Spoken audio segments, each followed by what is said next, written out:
Okay. We left off here on Chavdal Medbeis. Tanur Rabbanan, right before the lines get wider, 2, 4, 6, 6 lines up from before they get wider. Tanur Rabbanan, Hiko Aleinu V'Chaso. Person has perfect vision, and the master hits him in the eye, and he weakens his vision, but he still could see. He weakens his vision. Perfect sight to poor sight. Is that considered taking away his ability to see? Al Shino V'Nododo. He hits him in the mouth, in the tooth, and now the tooth loosens. The tooth shakes. Im Yochlish Tamish Ben Achshov.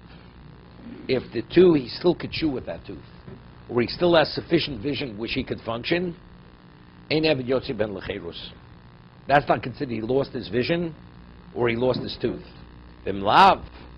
But let's say the vision is such poor vision he can't actually function with that degree of vision. Eved Yotzi Ben Lecherus. That means he's lost his sight and he's lost the usage of his tooth, even though the tooth may be in its location, but because he's not able to chew with it any longer, therefore it's considered as if the tooth is not there. How does that work in terms of temporary blindness?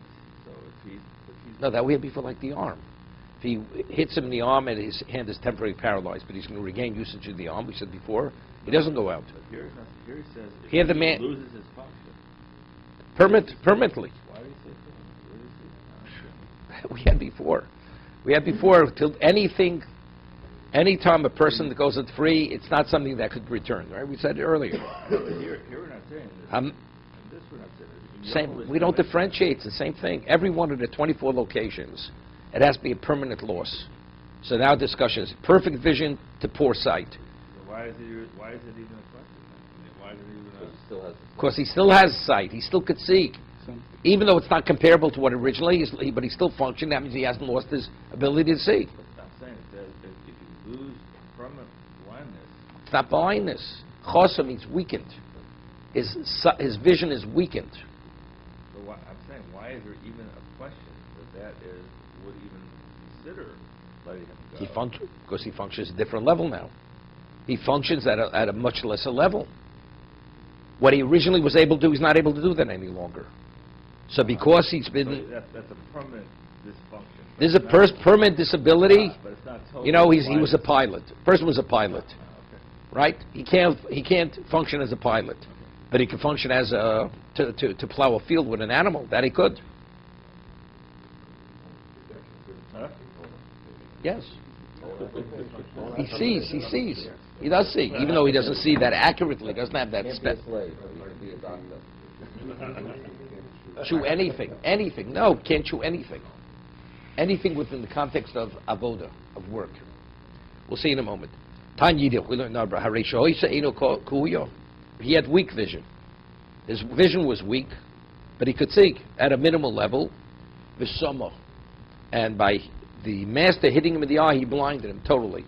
So he lost weak vision. Shino Neduda, it was a shaky tooth, but it had some minimal degree of function. Vipila, and he caused him to lose the tooth.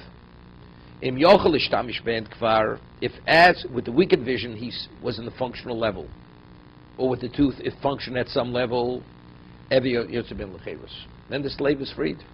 Why? Because he had a function, that function no longer exists by blinding him.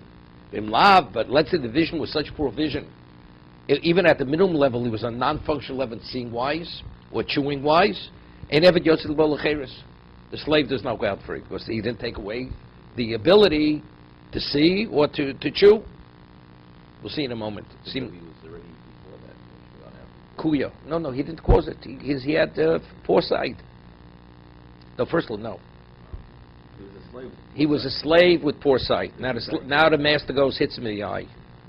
Well, let's talk about something. The master hits him in the eye, and it goes from perfect vision to poor sight, but it's still functional. He doesn't go out. Now he hits him again the second time. Now he loses it totally. Right?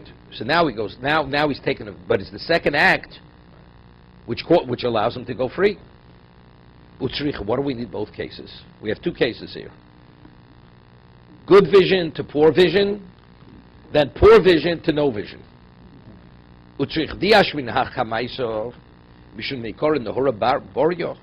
Originally had healthy sight, good sight. So right, but over here when he started with poor sight, although it was functional it was functional, but since it was at such a minimal level, maybe that's not enough to go out free. If you go from seeing well to not seeing at all is one thing, but if it's poor, it's barely functioning. Maybe not. I would say where he blinds him totally. That's when he goes out free, even though it started with poor sight. Even though it's it's a very poor sight, but he can still see. Maybe that he shouldn't go out free. Therefore, he does go out free. So it's functionality we're talking about. Is that eye functioning, or is that tooth functioning? No, what does function mean? What does function mean? Can he do his job? But let's say he could see minimally, but he can't do his job. So then that's not blind. That's not blinded. But still, he goes out free. That's why I need the first case. That's why I need the first case. That's the first case. That's the first case. Correct. But I went from healthy vision to non-functional, although he could see. But not functional. Right. He's not functional as a slave. So you need the second case because... Second, he's functional, but at a minimal level, functional at a minimal level, and he blinds him totally. Right, so I'd say, because since it was functional at a minimal level, maybe that's not enough. I just don't understand. It sounds like it's all about functionality. It's whether he can function or not. Period. It's not about... Yeah, but the question is, how functional does he have to be considered to make non-functional as a reason for him? I mean, a person who was a sharpshooter, and now he could pick apples, he could separate apples from oranges, compared to what he was, that's not called functional. You've reduced him to a non-functional state. No, the answer is that's still called functional. That's still called functional.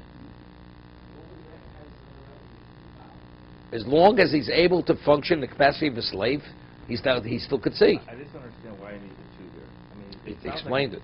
It's all about, is he functional or is he not functional? If he's blind, if he has weak vision and functional and goes blind, he's out the door. Okay, but because he can't function anymore. If he has great vision and then he gets weak vision but he can't function, he's out the door. So why? I don't understand this. Both cases tell me, if he's non-functional, he goes out free. Exactly. Regardless of where you start. Regardless of that's why I need both cases. Maybe it's only if you start with perfect vision. Okay, so it's all... But so it's not just about the functionality. No, the conclusion is it's all functionality, regardless of where you started. Perfect vision or weak vision, it's all functionality.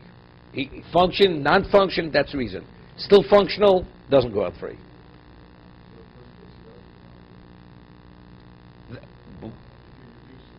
Right, doesn't go out free. If he functions at a minimal level, only if he doesn't function whatsoever. Tanrabonan. Oh, excuse me. Yeah. Tanrabonan. Hareisha Yerabo Rofe. His master was a ophthalmologist. Okay. V'amalo likholo eno. He says he needs some eye drops. V'sama. And while he's putting in what really means the eye had to be colored, and while he was doing the procedure, he blinded a slave. Lachtalo shino. He asked him if he could actually had a tooth problem, if he could somehow, Rashi says, either to, he must have been a periodontist, he says, around the gum, to bore out around the gum or the tooth itself, the pila. And as a result of doing this, he caused the slave to lose his tooth.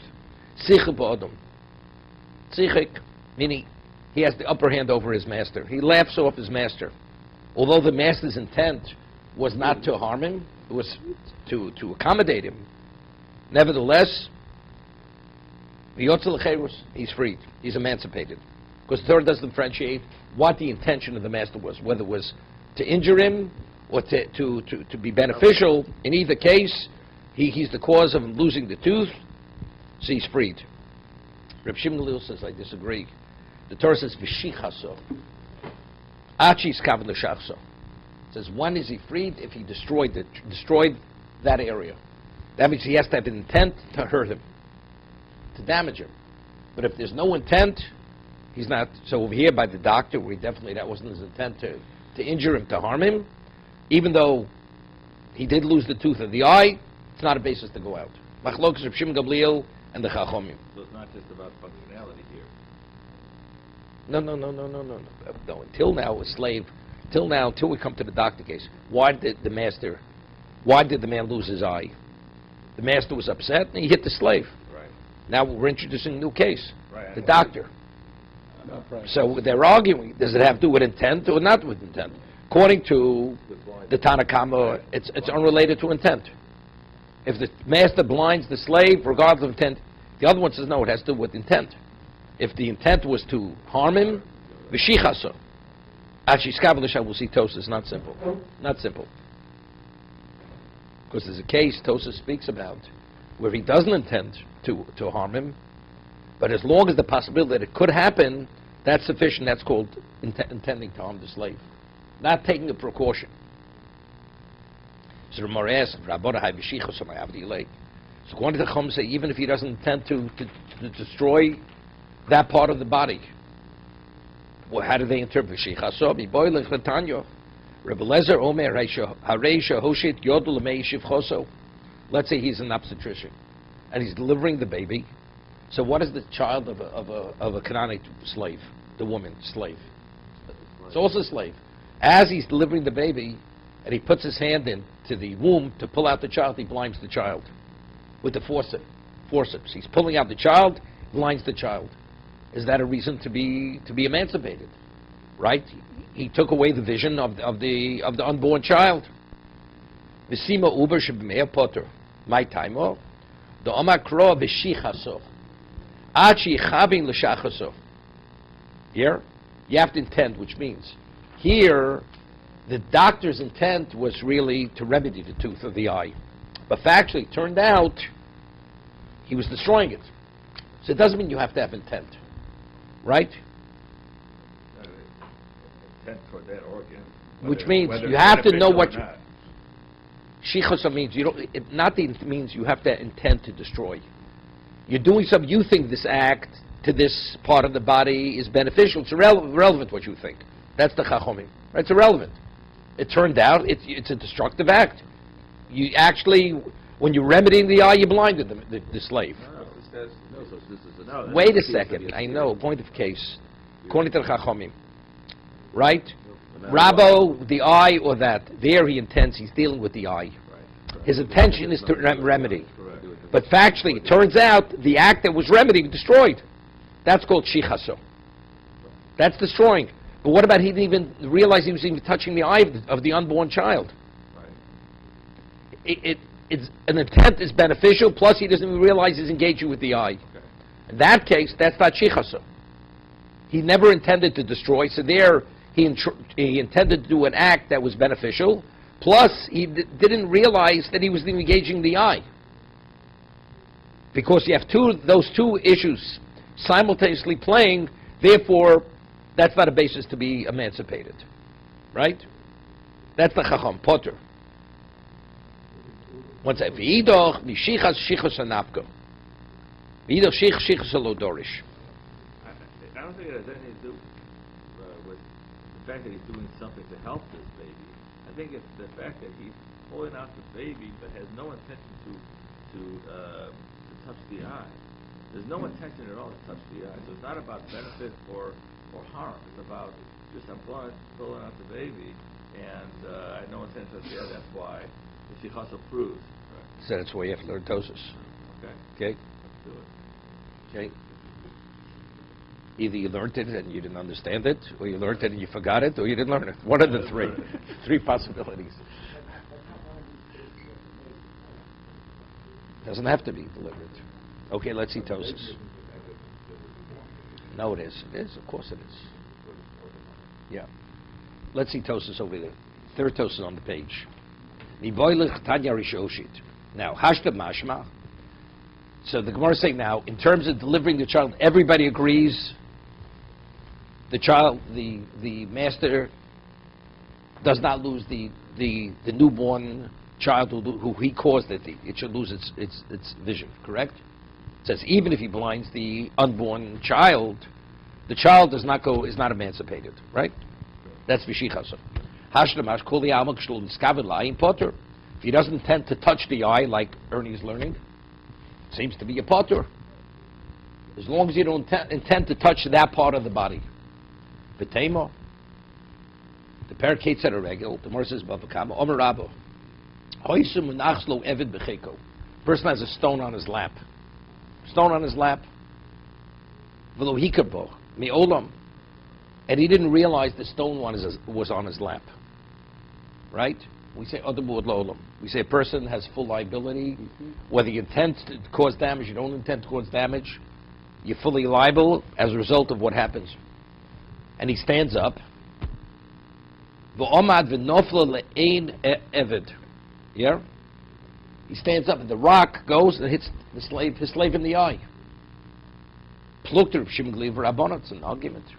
According to Shimon Gamliel, since he didn't intend to destroy the eye, he's potter. He does not go out. If the Chum said the intent is irrelevant, he does. Over there, we're saying now, when he doesn't intend to engage with the eye, he's potter. Over there, what did he do? He stood up. He knew the rock could fall out of his lap. Right? Adamud Lolam. But did he intend for the eye? Here we're saying, delivering the child, everybody, even the Chacham agree. Because since you didn't intend to touch the eye, therefore, the slave is not emancipated. Correct? That's our Gemara.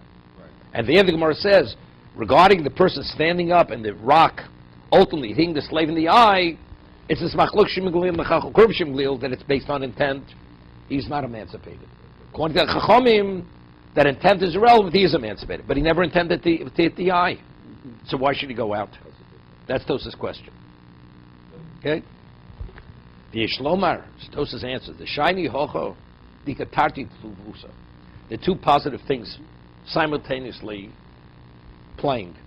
Shumiskavin latova. First, he intends to do something positive. He's delivering the child, right? That's his intent. V'lo niskavin layin klaus. So two things: positive intent to deliver the child and not to touch the eye. Avalahi dahosam havidumi lekolo ayin v'somo dikochad letibuso sheniskavin lerapos v'chad leruso.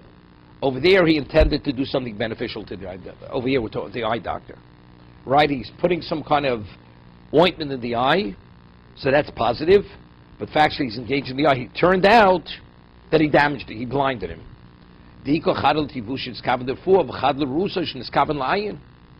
So over there, standing up with the rock, that's something negative. We say Adam Muad Lolam.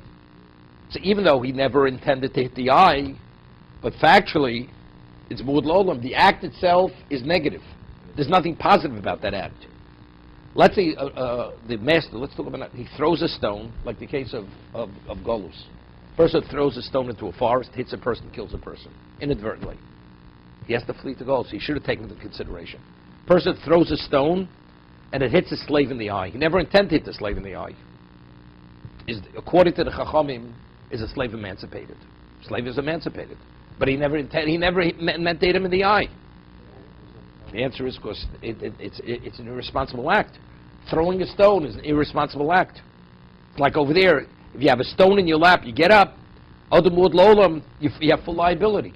Once you have that liability issue, regardless of what you intended for the eye or not, it's irrelevant. You have to have both things interplaying. The positive intent, plus not realizing that you're even engaging with the eye. For the baby. That's the baby. He's delivering the child. He doesn't even realize he's touching the eye. Go ahead. The master, only the master. No, otherwise, the third.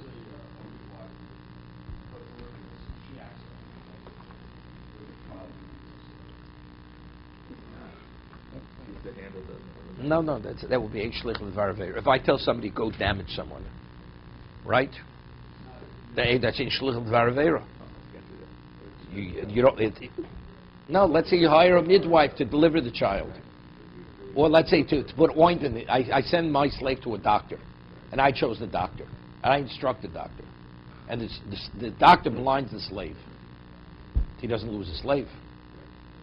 The doctor actually, he may have to pay damages, right? To the owner in that case.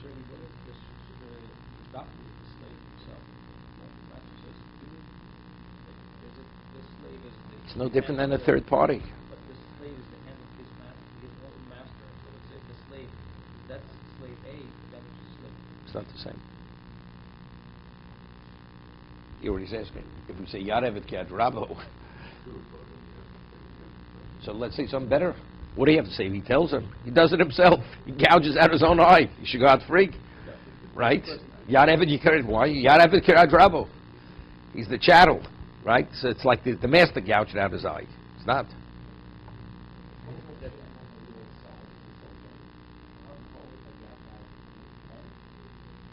No, Chum say you don't have to have intent whatsoever. Even where he has a positive intent. Right? And you have... No. We're saying no. You have to have two things interplaying.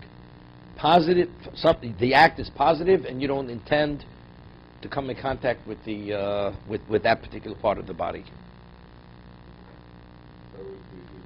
So that's the case of delivering the child.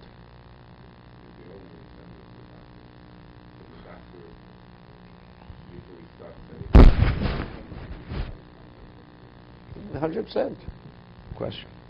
Okay, let's go further. Omer Rav Sheshes, Harei Shoisa Einu Smuyo. A person has a slave, the eye is blind. The eye doesn't function whatsoever. The chotuto, and he gouges out the eye. Actually, the organ. He removes the eye from its socket. He doesn't see, and he's removing it, right? Yeah. That's what it means. It's like shooting a dead man. It's not shooting a dead man. Shooting a dead man. The eyes, but again, you've removed the organ. Shooting a dead man, the man's not a man. But the eye's not an eye. Okay, it is. It's still the organ. It's attached to it's a living organ, right? It's still part of the person's body, right? It's not. It has blood going through it. It's part of the man's body. Yes or no? Okay.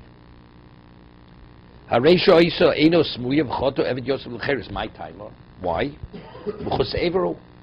Because now he's lacking an organ. You took an organ that was attached to his body. It's no longer part of the body. That's called Rosh Ivorim. Sheino Ayin. Removing an eye or a tooth means to make it non-functional or actually removing it. One or the other. One or the other. V'tana Tuna, he says, we have our Tana supports this position of Rav Sheshes. We'll see Tosa soon. Tamus v'zachris b'beimei and tamus v'zachris b'ofos. The Torah says that if you have an animal that's blemished, right, has a mum, it's not valid to be brought as a... Maybe you should plug it in.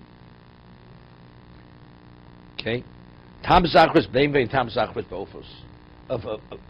When the Torah speaks about mum, it speaks about, the Torah says, Tomim zoche baboka baksov beizim. It speaks about the species.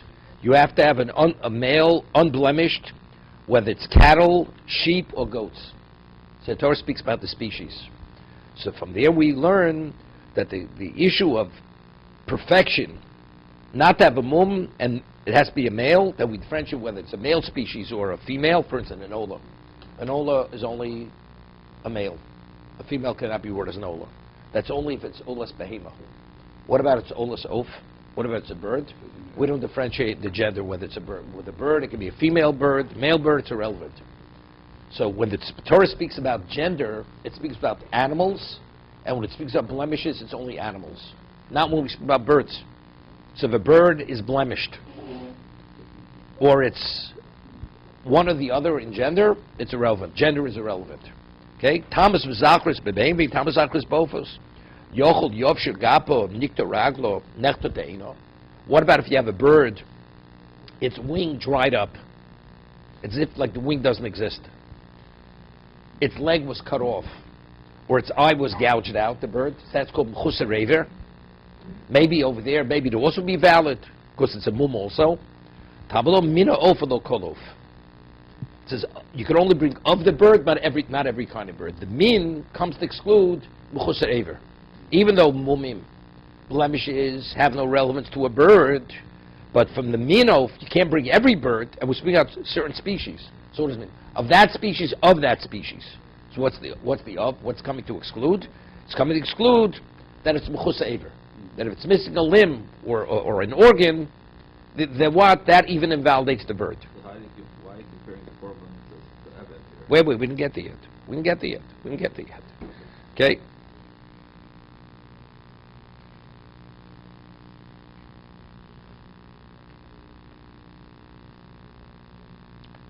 Yeah. Nechta ino, look in Rashi. Almost. This addresses your question. Alma avagav the smuya meikoro, although the bird didn't see. If an animal doesn't see, although the organ is in its socket, it's possible. That's a mum. If an animal cannot see, it cannot be brought as a korban. But yet we say by the bird that if you gouge out its eye, that means you've taken its eye out. That's called mechusa ever. So once we see something's mechusa ever, so the Torah says if you remove one of the choftal the Rosh Eivorim by a slave, right? Even though the eye may not function, that's called removing the organ. That's the comparison. Tosai is a question over here. Seemingly they're not comparable. Why? Take a look at Tosai. Tana tuna. Tema lo domi lo of. It's not comparable to the bird. Why? By the bird, if it's blind, is not called a mum. It's not called a mum. But if you have a slave that originally could see, and then the slave loses his vision, that's a basis for emancipation, correct? So we see blindness by a slave is a basis. See, by a bird that we don't see the not able to see as a blemish. As a result of that, it's if the bird's considered fully intact. It's not called a deficient bird. Because at no level do we say a loss of sight is a mum. So therefore, now you've made it deficient when you gouge out its eye. The slave, we see if a slave could see, then he loses his sight. What's the halacha? He's freed. So maybe once he loses his sight already, having the organ removed, maybe that's not enough to free him. Because we see that losing vision is frees him. Yeah. That's Tosas Kasha. That's why it's not comparable.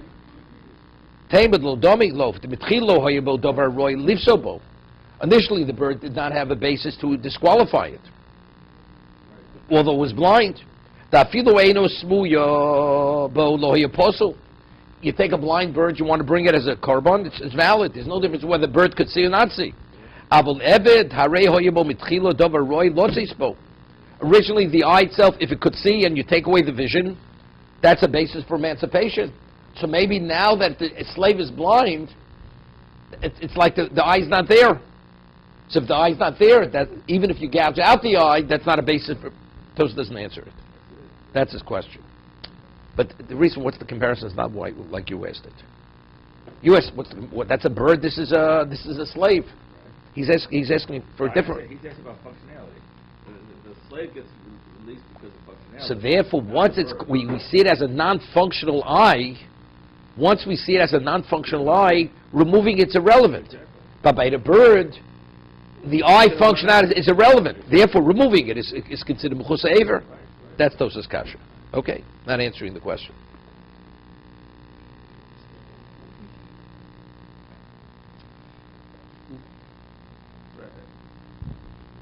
What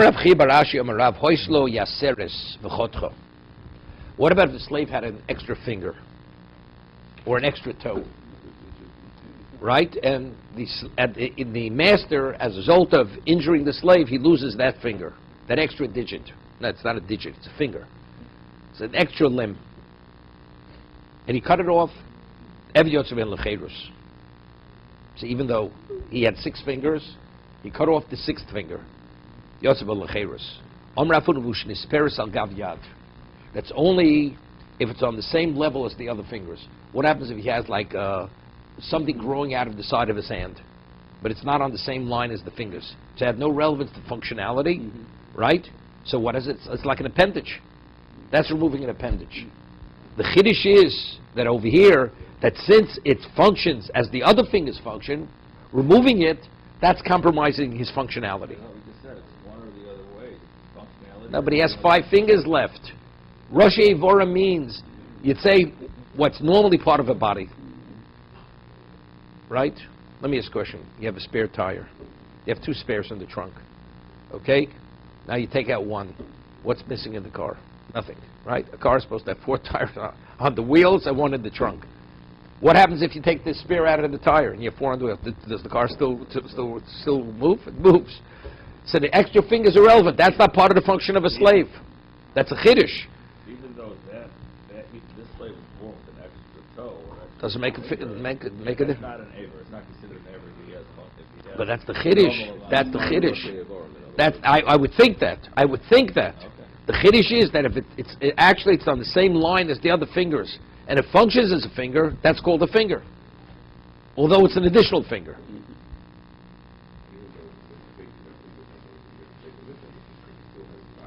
But it's still not part of his function. You've actually minimized his function, because he doesn't function as he originally functioned. But that's only if the finger functions as a finger. Okay? You realize we're not only talking about fingers, we're talking about toes too. So that has to do with your area too. Well, I mean, we'll see sometimes a toe will come out, it won't be in line with the other toe. Yeah, but that's part of the 5. But it's one of the 5. Correct. Yeah, here we're talking. This is Yaseris. This is the 6th one. Okay. Sabi de Nezunya. They were the elders of a place called Nezunya, a location. Lo osi lepirke de Rav Chisda. Rav Chisda gave a shir, and these elders of this community, who came from a community called Nezunya, they didn't come to Rav Chisda shir, to his lecture. Omalei Rav Hamnuna. So he says to Rav Hamnuna, who was his Talmud. We'll see in a moment. Among the Rishonim, he was actually his Meturgamon, his spokesman. That when he would say the shir, he would actually give over the shir. Rav Hamnuna. Zil Tzaninu. So Rashi, it's Machlok Shisham what this means. Rashi Tzaninu means put him at the Chayrum. For not coming to the shir, they deserve to be excommunicated. So Rashi says, the word Tzaninu means let them be confined to their houses. So Rashi cites Gemara Moed Kodin that when you bring Nidui on a Talmud Chacham, use a more respectful term.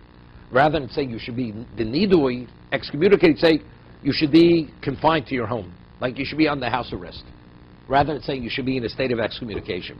She said, Zil Tzaninu, Ozel Omlu, my time also Rabbanu Lepirko. So he says to them, the elders of Nezunya, why don't you come to the lecture of Rav Chisda? Omrulei,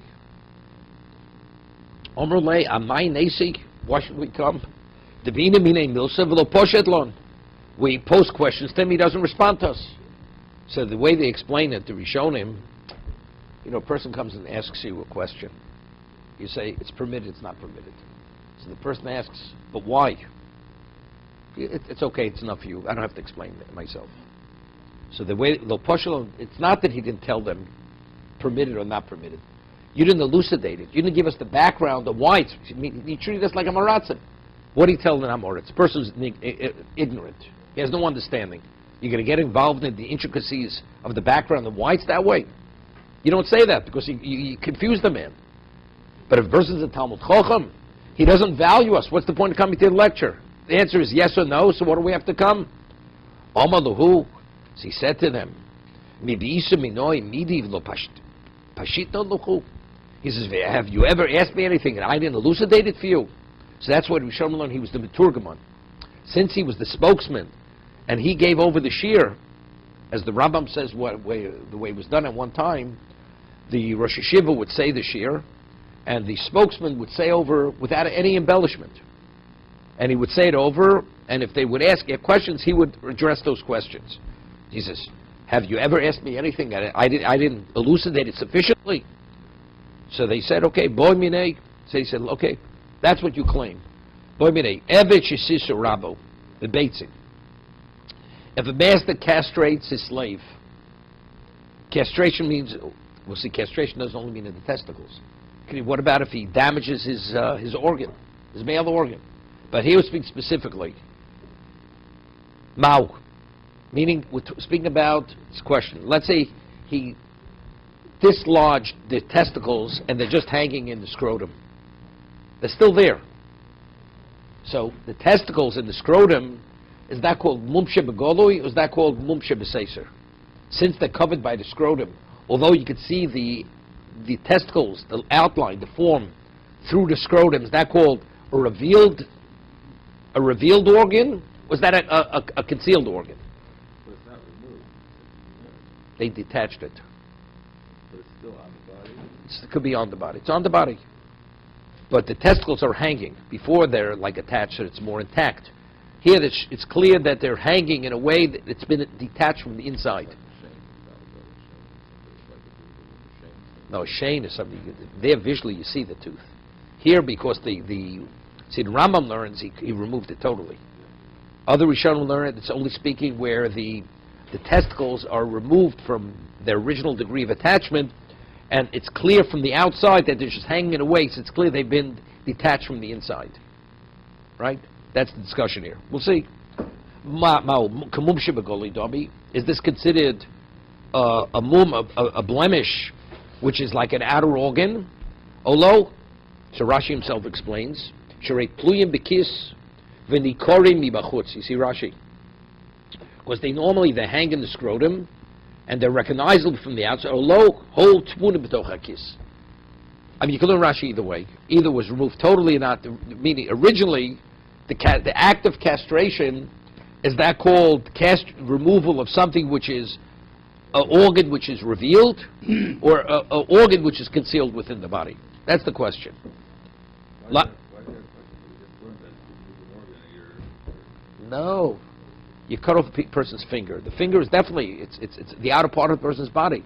When you castrate the person, it's not the scrotum, it's what's within the scrotum. So the question is, since visually you see normally the testicles hang in the scrotum, is that called, you could see the testicles? Or do we say, since the testicles are covered by the scrotum, that means the testicles are covered? But Galui is also an issue. We don't know if it's golui. I'm saying, but Galui is a factor. That we had earlier, Prado Klal. It always has to be part of the body. It's golui, right? Right.